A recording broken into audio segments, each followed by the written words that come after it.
Hindi tuloy ang confirmation of charges ni dating Pangulong Rodrigo Duterte sa International Criminal Court o ICC sa darating na September 23.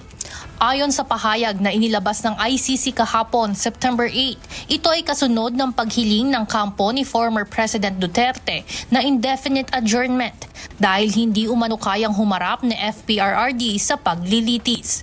Bunsod nito, pinagpaliban muna ang nalalapit na confirmation of charges upang magkaroon ng sapat na oras upang formal na pagdesisyonan ang naturang request ng defense team at iba pang mga kaugnay na issue. Samantala, magtatakda naman ang ICC pre-trial chamber ng susunod na petsa, oras na maresolba ang mga nakabinbing usapin. Giit naman ni ICC Judge Maria del Socorro, hindi dapat pinagbigyan ang hiling ng kampo ni FPRRD, kundi dapat ipagpatuloy ang pre-trial proceedings kasama na ang confirmation of charges.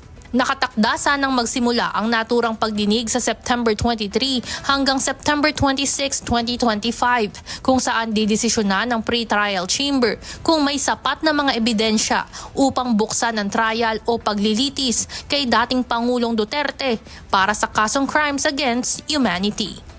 Ivan Alvarez, UNTV News and Rescue. Diyos ang aming sandigan, serbisyo publiko ang aming pinahahalagahan.